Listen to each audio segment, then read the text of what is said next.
The night I locked the door, my hands shook so badly the key scraped my knuckles raw, and I remember thinking, if anyone ever opens this room, it will be because I am no longer here to stop them. I was 22 then, with hair too thick for my own good, and a heart that still believed love could be trusted. I am 74 now as I tell you this, my bones singing with every weather change, my voice softer than it used to be. I am an old woman, and old women remember things people wish would stay buried. We remember because our lives were built on the bones of those memories. The house was smaller back then, or maybe the world was. The hallway where the locked room sits felt longer, darker, like it swallowed sound. That room used to be a nursery, painted pale yellow by my mother's careful hands. She had died the year before I locked it, and sometimes I swear the walls still held her breath. I stood there that night, key trembling, stomach hollowed out by something I did not yet have the courage to name. People always think secrets are loud. They imagine screams, blood, broken glass. But the truth is quieter. Secrets are made of silence, of the way people stop asking questions, of how a smile can stretch across your face while something rots behind it. I married young, too young. Henry was charming in the way men used to be praised for: soft voice, steady job, eyes that knew how to look sincere. My family adored him, my sisters envied me. Even my father, a man who trusted no one, clasped Henry's hand with approval. I learned very early that being believed has little to do with truth and everything to do with appearances. The first time Henry lied to me, I forgave him before he even finished explaining. I was raised to smooth things over, to make peace, to be the glue that held everyone together. Women like me were trained to swallow discomfort and call it love. And so I did, again and again. The room changed after my mother died. It became a place where things were stored: old quilts, boxes of letters, a broken rocking chair that still creaked if you touched it just right. When I found out what I found out, that room became something else entirely. A mouth, a grave, a witness. I remember the day everything cracked. It was raining, the kind of rain that seeps into your shoes and makes you feel foolish for believing you could stay dry. I came home early from my shift at the library, my head buzzing with a migraine and the ache of disappointment that had become my constant companion. I heard a sound from the back of the house. Not laughter, not voices, something softer, a rhythm that did not belong. I stood very still. Old wood remembers footsteps, and the house held its breath with me. My heart knew before my mind allowed it to. I walked toward the hallway, each step heavier than the last, until I reached the nursery door. It was open. What I saw inside did not scream. It did not look like the kind of betrayal people warn you about. It looked ordinary, domestic. That was the cruelest part. Henry stood near the window, his hand resting where it had no right to be. And my sister, my baby sister, sat on the edge of the rocking chair, eyes wide with fear or guilt or something in between. When they turned toward me, I saw not surprise, but calculation. That moment carved me open. Henry spoke first. He always did. Words poured from him like oil, smooth and dark. He said it wasn't what it looked like. He said I was tired, imagining things. He said my sister needed help, comfort, guidance. He said many things that sounded reasonable if you wanted them to. My sister said nothing. She could not look at me. I do not remember screaming. I remember a ringing in my ears and the sensation of falling without moving. The betrayal was not only his, it was hers. It was my family's eventual decision to believe him, because believing him meant keeping the peace, because believing me would have required consequences. That was when the room became locked. Not that day, not right away. I carried the knowledge like a stone in my chest for weeks, months. I watched my sister avoid my eyes at Sunday dinners. I listened as my mother's voice echoed in my head, urging patience, forgiveness. I tried to pretend I could live with the lie. Then the truth grew teeth. One evening, after a quiet argument that felt too rehearsed to be real, Henry said something he thought I had forgotten. A detail only someone who had been in that room again, recently, would know. The lie slipped. His face changed. And in that moment, I understood something that chilled me far deeper than anger. This was not over. That night, after he fell asleep, I went to the hallway. I opened the nursery door and looked at everything inside as if seeing it for the last time. I gathered what needed to be gathered. I moved what needed to be moved.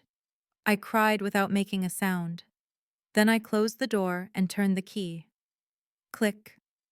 I told myself it was temporary, that I would open it again when I was stronger, when I knew what to do. Years passed, then decades. The room stayed locked. Children grew up without ever seeing what was inside. Guests joked about the mystery door. My family warned each other not to ask me about it. And I smiled. I baked pies. I attended funerals and weddings and played my role so well that even I sometimes forgot the truth was breathing behind that door. But secrets are patient. And when I died, when my hands could no longer guard that key, my family finally opened the room. What they found inside was not what they expected, and it proved that the lie they chose 52 years ago had cost far more than any of them were ready to face. I learned how to live with a locked door, the way some people learn to live with a limp. At first, every step reminds you something is wrong. Later, it becomes part of how you move through the world. Henry never asked about the room. That should have been my first warning sign. But by then, I had already collected too many warnings and done nothing with them. Silence was his favorite agreement. As long as the door stayed shut, so did my mouth. And in our marriage, that was the closest thing to peace we ever had. People imagine that after betrayal, anger burns forever. It doesn't. Anger exhausts itself.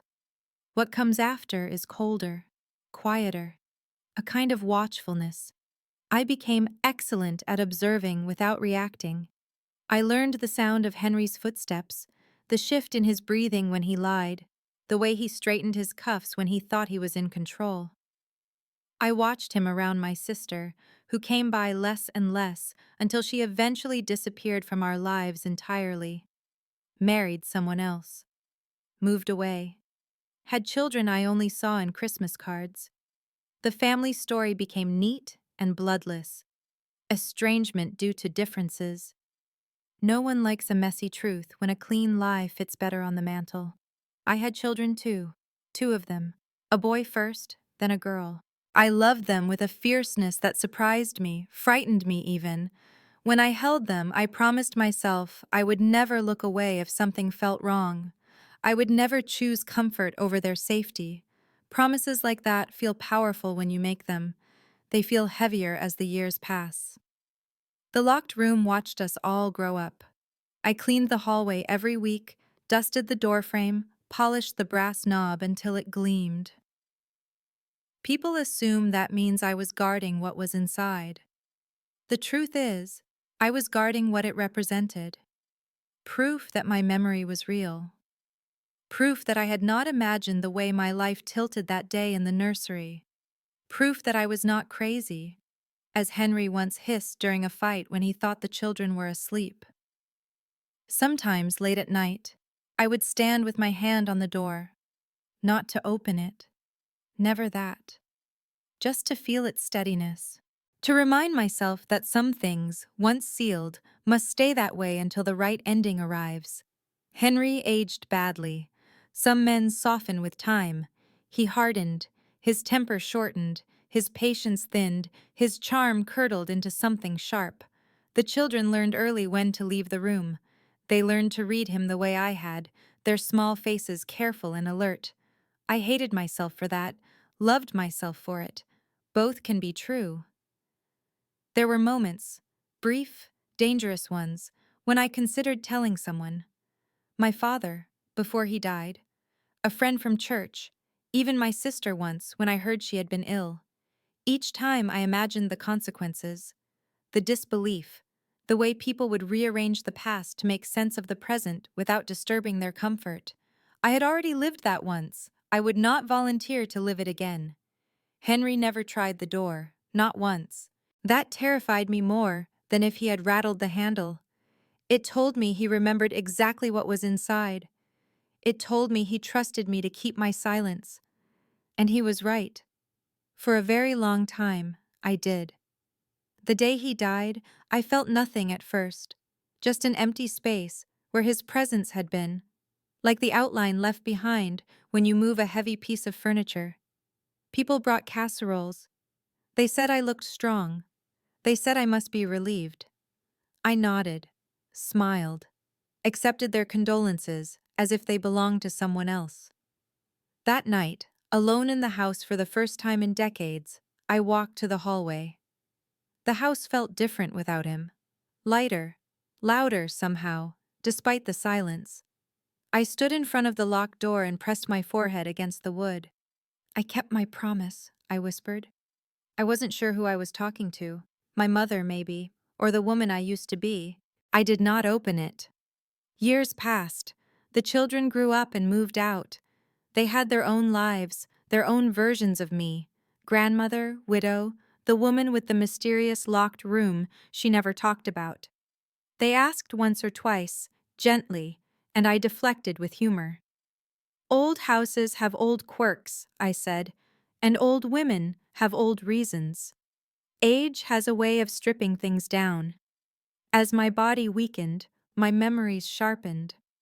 I began to understand that I had not locked that room out of fear. I had locked it because it was not time, because some truths required distance to be seen clearly, because I was not the one who needed to face what was inside.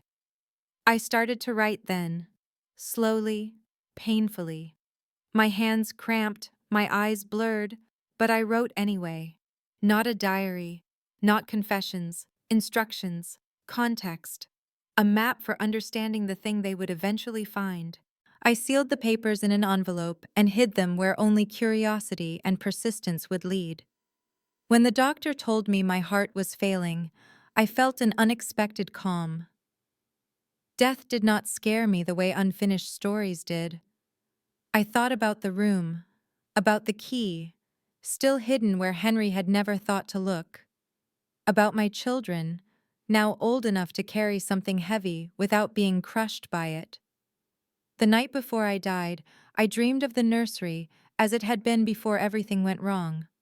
Yellow walls, sunlight on the floor, my mother humming softly. I woke with tears on my face and the strangest sense of relief, because the ending was finally close. After I was gone, my family gathered in the house, voices echoing where mine no longer did. They mourned me kindly. They sorted through my things with care. And then, inevitably, they stood in the hallway. The locked door. Someone found the key. Someone turned it. Someone opened the room I had kept closed for 52 years. And the first thing they realized, before the shock, before the horror, before the truth settled into their bones, was that I had never been hiding something shameful. I had been preserving something dangerous, something that would finally tell the story no one had wanted to hear. They expected dust, cobwebs, maybe old furniture and a forgotten memory or two. People always imagine secrets rot into nothing if left alone long enough. They were wrong. When the door opened, the air inside was different, cooler, heavier, as if the room itself had been holding its breath for half a century. My daughter was the first to step inside. I know this because she later told me she felt watched the moment her foot crossed the threshold, as if the walls were finally allowed to look back. The nursery was not frozen in time the way abandoned rooms often are. It was orderly, intentionally so. The rocking chair still stood by the window, polished and repaired. The curtains had been replaced at some point, soft cream instead of yellow, but they were clean. The floor had been scrubbed so thoroughly it still carried a faint scent of soap even after all those years. That should have unsettled them more than it did. On the far wall stood a tall wooden cabinet, its doors slightly ajar. Inside were neatly labeled boxes, dates, names, some familiar, some not. My handwriting, unmistakable even with age bending its lines. My son opened the first box. Inside were photographs, not the kind people hang on walls. These were small, unframed, carefully protected. Polaroids, film prints, angles that suggested they were taken secretly, from doorways, from hallways, from behind furniture. The images told a story without sound, and the story was not ambiguous. Henry. Henry touching. Henry watching.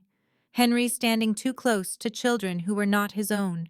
Henry smiling the way he smiled when he thought no one would challenge him. My grandchildren's names appeared on some of the labels.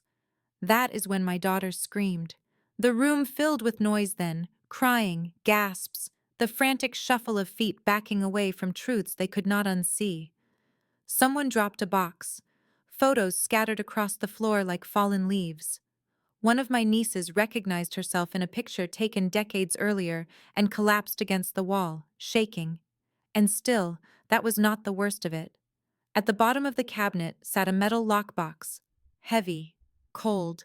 It took effort to pry it open. Inside were letters, official documents, police reports that had never been filed. Statements written, rewritten, dated, redated. A doctor's note confirming injuries that had been explained away at the time as accidents.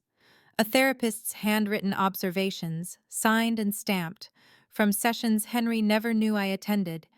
And then, on top of everything else, the envelope, the one I had written for them. My daughter recognized my handwriting immediately. She said my name as if saying it might bring me back, might give her permission to stop reading. But she opened it anyway. She had always been braver than I gave her credit for.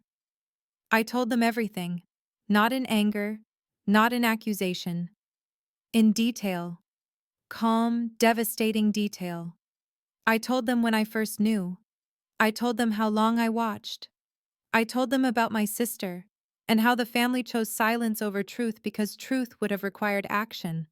I told them why I stayed, why I gathered evidence instead of running, why I waited. Because the law, back then, did not protect women like me. Because a man like Henry, respected and charming, would have been believed over a frightened young wife every single time. Because I understood that proof was the only language power ever listens to. I told them the room was never a shrine to my pain. It was an archive, a trap set with patience. What I did not tell them, what I let them realize on their own, was that I had stayed close on purpose. That I had made myself the wall Henry leaned against so he would not go looking elsewhere. That I learned how to control his movements, his access, his opportunities, without him ever noticing the leash tightening around his neck. There are many ways to protect children. Not all of them look heroic. My daughter said the hardest part was realizing how many moments suddenly rearranged themselves in her memory. The rules I enforced, the doors I insisted stay open, the way I never left them alone with him, not even for a minute, no matter how tired I was or how angry he became. She thought I was overbearing, paranoid. I was vigilant. The family argued for days after. Voices rose. Old wounds reopened. Some still tried to soften Henry's image, even with the evidence laid out like a body on a table. Habit is powerful. So is denial. But denial fractures under weight, and I had given them plenty of weight to work with. The police were called. Investigations opened, even posthumously. Statements were taken. Names were added to lists no one wants to be on. My sister's children came forward, then others. People who had carried their own locked rooms inside them for decades, waiting for someone else to open the first door. The house became something else then, not a home, a reckoning. My children grieved me again, in a different way, not just as a mother, but as a woman they had never fully known. They mourned the softness I lost, the fear I hid, the years I spent pretending the silence did not hurt. They were angry at me for not telling them sooner. And then, slowly, painfully, they understood why I hadn't. You don't hand a child a monster and call it honesty. You wait until they are strong enough to see it without being devoured. The locked room was emptied eventually, the evidence catalogued, the furniture removed, but the door was never closed again. They left it open, sunlight spilling across the floor where shadows once ruled. That was not the ending. Because the true shock, the thing none of them expected, came weeks later when my daughter found the final box I had hidden beneath the floorboards. The one marked with a date that came after Henry's death. The one that proved I hadn't stopped watching. Not even at the end. The box under the floorboards was smaller than the others, light enough to lift with one hand, and that was the first thing that frightened them. My daughter told me later, speaking to my photograph like I could answer, that heavy things prepare you. Light things don't. Light things mean intention. Inside were notebooks. Not many. 3. Slim, black, edges worn soft by touch. The kind you carry easily. The kind meant to be hidden and retrieved again and again. My handwriting filled every page, tighter than usual, more deliberate, as if I knew space mattered. The dates began years after Henry's death. At first, my daughter thought it was a mistake. Grief makes you reach for explanations that don't upend the world. But the ink told a different story. The references did too. Names of neighbors, church volunteers, teachers, men I had no reason to mention unless I was watching them the way I once watched my husband. The realization came slowly, like frost creeping across glass. I had continued. Not out of vengeance. Not because I loved living with shadows, but because once you learn how predators move, you cannot unlearn it. You see patterns everywhere. You hear the same excuses wrapped in different voices. You recognize the way people flinch and then pretend they didn't. I wrote about a youth leader who lingered too long after meetings, always offering rides home. About a widower who volunteered to babysit, insisting on gratitude instead of trust. About a doctor whose jokes slid past the line and stayed there, smiling. I never accused. I observed. I documented. I placed anonymous calls. I redirected attention. I warned mothers without alarming them. I became the harmless old woman no one noticed, and in that invisibility, I moved freely. My daughter wept over those pages. Not because of what I wrote, but because of what it cost. The nights I must have lain awake, listening. The fear that never left, only learned how to sit quietly. The knowledge that even after surviving one monster, I had chosen to keep standing in the dark to block others. There was one final entry. Just one. It was dated 3 days before I died. In it, I wrote about my sister. Not the girl she once was, the woman she became. I wrote about the call she finally made to me, her voice thin with age and regret. I wrote about how she told me she had known, all along, that what happened was wrong, but that fear had taught her silence early, and silence had become her language. I wrote that I forgave her, not because forgiveness erases damage, it doesn't, but because carrying hatred into the grave felt like letting Henry win one last time. At the bottom of the page, I wrote something that made my daughter close the notebook and sit very still. I stayed alive longer than I should have, I wrote, because some stories need a witness until the end. That was when the second shock arrived. A lawyer contacted my children, someone I had met quietly, years earlier, under the pretense of updating a will. He brought documents my family had never seen, legal structures I had built brick by brick, trusts, endowments, funds designated for counseling, legal aid, and relocation assistance, specifically for women and children who needed to disappear safely. The money came from careful saving, from investments Henry never knew existed, from a life lived frugally, not out of meekness, but strategy. My children stared at the numbers in disbelief. They thought they knew me. They thought my smallness was natural. It wasn't. It was tactical.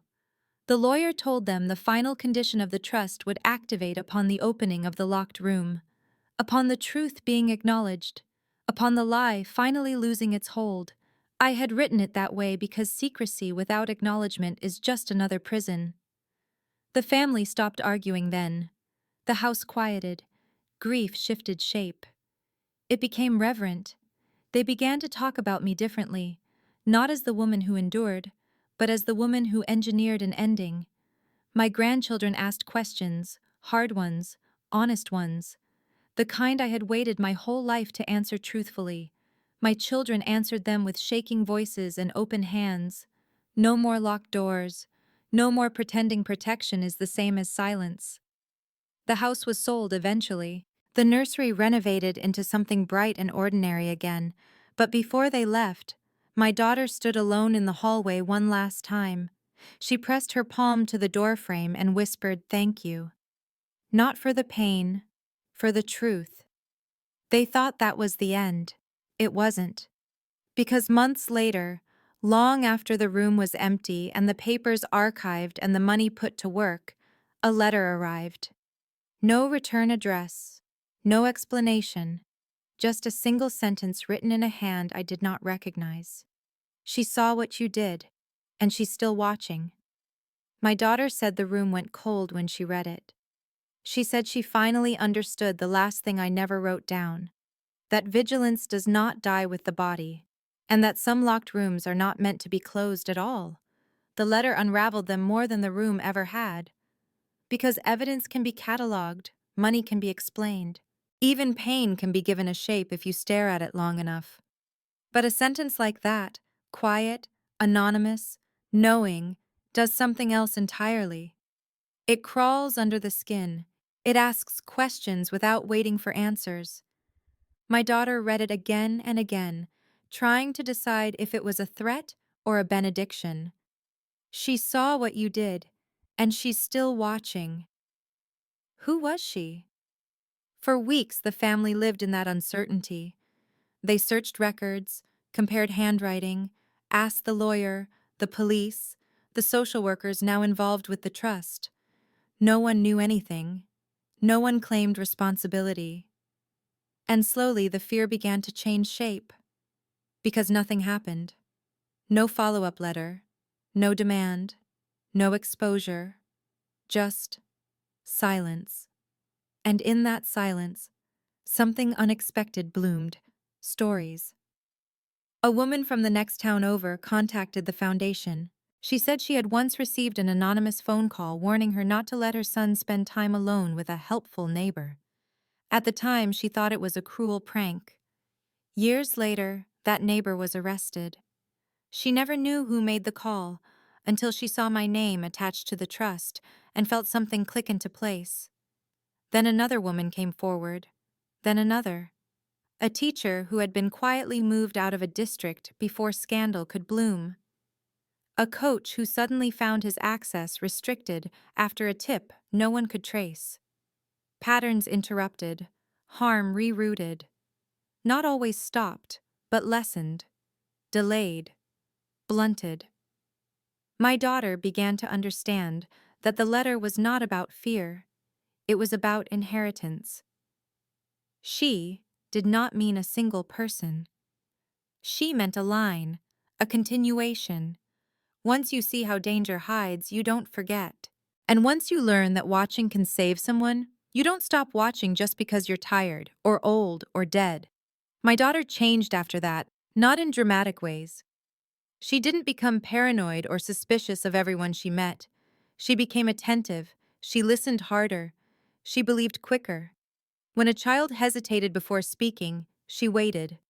When a woman joked about discomfort, she didn't laugh it off. She remembered what I had written, that predators rely on being dismissed more than they rely on being strong. The family stopped asking why I hadn't spoken sooner. They started asking how to make sure the silence never rebuilt itself. At a small gathering held in my memory, not a funeral, not a memorial, just a room full of people who had been helped by the trust, my granddaughter stood up and spoke. Her hands shook, her voice did not. She said she grew up thinking her grandmother was strict, overprotective, always watching, and she said she used to resent it. But now, she said, eyes bright with tears she refused to shed, I understand she wasn't afraid of the world. She was brave enough to look at it honestly. That was the moment the story finally changed. Not from tragedy to triumph, life is rarely that neat, but from secrecy to clarity. From shame to purpose. From a locked room to an open path. The letter was framed eventually, not displayed publicly, kept in a drawer where it could be taken out when doubt crept in.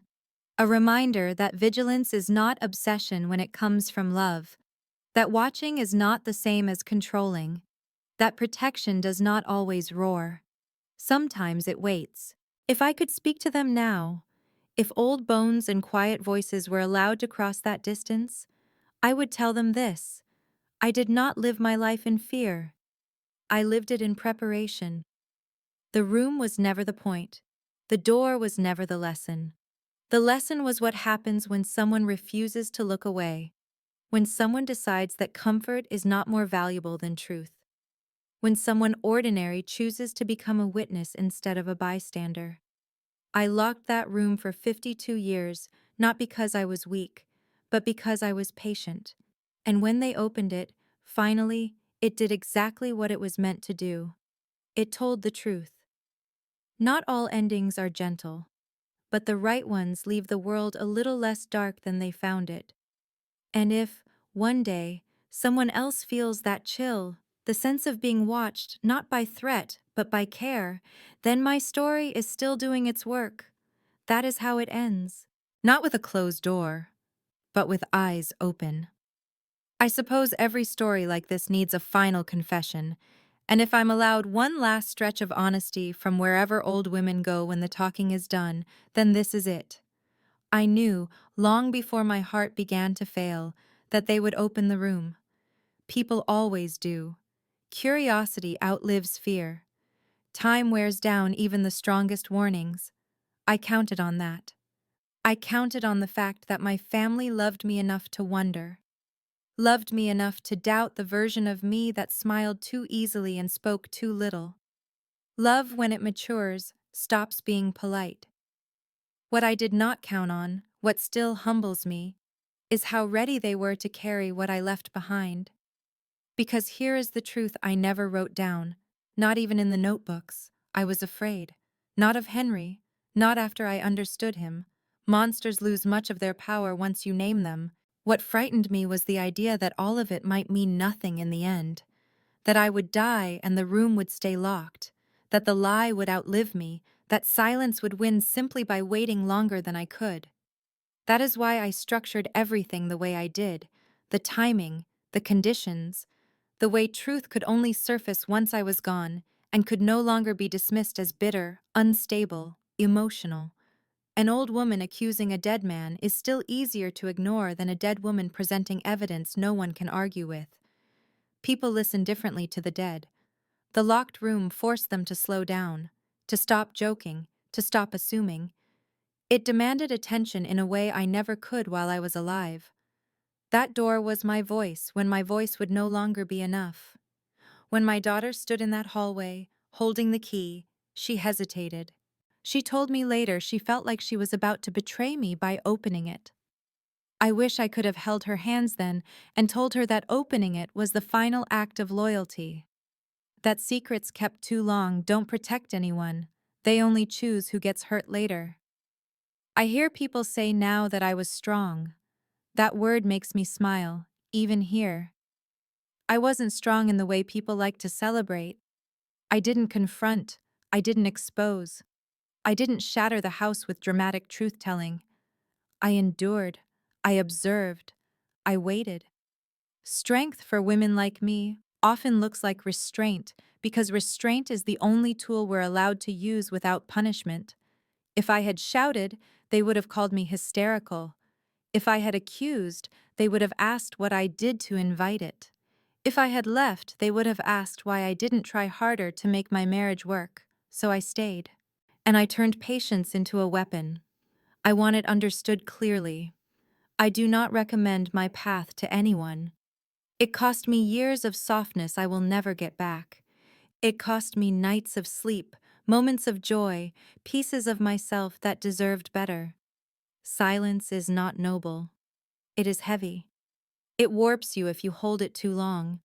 But sometimes, in a world that refuses to listen, silence is not surrender.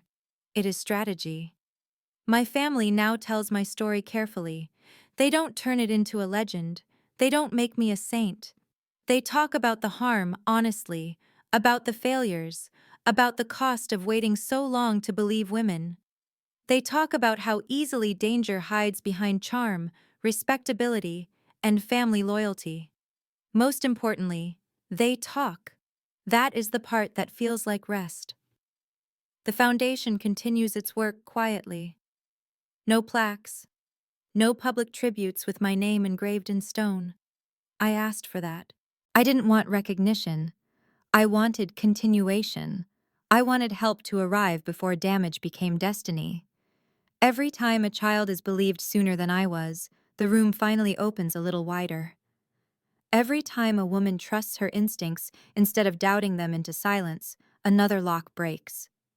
And every time someone reads my story and feels that tightening in their chest, that recognition that whispers something is wrong here, then I am still doing what I stayed alive to do. Watching. Not with fear, with care. So let this be the ending. Plain and unromantic, the way real endings usually are. The locked room was opened. The truth was seen. The lie did not survive it. I did not take revenge. I did not find peace in forgiveness alone. I found it in knowing that what was hidden was finally named.